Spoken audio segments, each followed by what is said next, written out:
parts of New Jersey.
Well, this is your up-to-the-minute view of tornado damage in northern Georgia. Overnight, severe thunderstorms and tornadoes ripped through the southeast, leaving death and destruction. The system isn't over yet. We'll tell you who's still threatened this morning. Good morning and welcome to Weather Center. I'm Vivian Brown. In a wide stretch across the southeastern U.S., you are waking up to the damage of a killer tornado. Well, several tornadoes actually. At least 18 fatalities were reported in Alabama. The system will eventually affect the Northeast, bringing rain to New York City. Pittsburgh is already getting the wet conditions from the system's rain, but it's Charleston, South Carolina that's in the deadly heart of the system. Let's go to Mark Mancuso, who's in the Forecast Center for the latest. Good morning, Mark.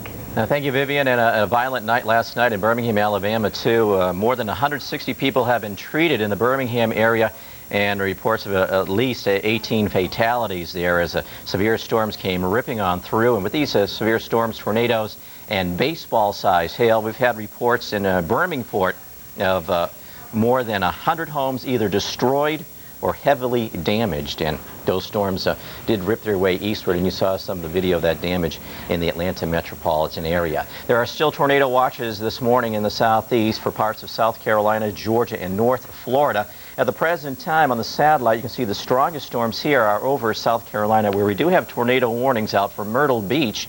Aside from that, there are no severe thunderstorm warnings, but you can see some rather strong cells right here just off to the west of Jacksonville. As we take a look at the radars for you, we can see some heavy thunderstorms moving through the Piedmont towards the Sandhills of North Carolina, but farther south, these are the storms of concern here, moving their way towards Horry County, and that's where we have a tornado warning. These cells are moving east at about 55 miles an hour. We have a Doppler radar to show you from the northeast South Carolina. Here's the South Carolina-North Carolina border, and here's Horry County right here, and this is the cell moving right towards Myrtle Beach. And those of you in the Myrtle Beach area, you want to take cover immediately. The Doppler radar indicating a possible tornado. We have not had any reports of damage so far, but this storm is producing a tornado. According to the Doppler, it is indicating rotation. It is moving off to the east-northeast at about 55 miles an hour. So immediate concern is Horry County and northeast part of South Carolina. So that's that storm up there right over Myrtle Beach. Farther south, we've seen strong storms move through Charleston and Savannah, and also just to the west of Jacksonville, we're watching this cell right here as it moves rapidly northeast at about 55 miles an hour. Well, last night, a violent night in the Atlanta metropolitan area, and we had damage not too far away from the Weather Channel. Winds were roaring through over 70 miles an hour. There was a tornado in the area. It swept through Cobb County, and this damage being reported right around the Windy Hill Road area, Windy Hill Road and I-75.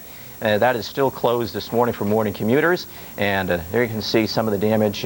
This video was shot last night by one of our meteorologists, Matt Crowther, and some of that lightning strikes, but also some transformers blowing up, and that was lighting up the sky too. So damage not too far from home here, the Weather Channel. Well, let's take a look at some of the damage from the south being reported from Wednesday into Thursday. Quite an outbreak of severe storms, high winds, large hail, and the tornadoes. Of course, the fatalities in Birmingham, and you saw that damage out of the Atlanta metropolitan area. What did it look like on the radar? Satellite radar composite shows you the storms blowing up over Alabama, then headed right across North Georgia during the nighttime hours. And here you can see the intense weather moving towards the coastal plain. Other problems with the storms have been the very heavy rains. Of course, the Peachtree Creek in Atlanta overflowing its banks there. Around Charlotte, just off to the east, lots of reports of flooding. We have some flooding going on this morning in the Charlotte eastern suburbs here. A lot of roadways are underwater, so lots of problems for you early morning commuters. Now, what about later today? Well, the severe threat continues on the southeast coast. This morning, severe storms will be weakening, but there probably will be more. We have to wait for the cold front to pass on by. Other problem will be very heavy rain moving up to Washington, D.C. and Philadelphia and New York City. So it looks like your commute home from work today will be a slow one because of all this moisture being funneled up the East Coast. And there you can see those dew points showing you that tropical air with 60s and 70s moving up through the Carolinas. So it's not over yet. If you're away from your television, visit our website, weather.com. Now let's check on that heavy rain taking aim on Pennsylvania with Vivian. Well, thanks, Mark. The system that's left so much damage in the southeast will make for a wet, rainy day a little farther north. Here's a look at our surface analysis of the northeast, and we have drawn the stationary front to separate the drier and slightly cooler air over northern New England. And when I say drier, I'm talking about the low-level moisture, the dew points.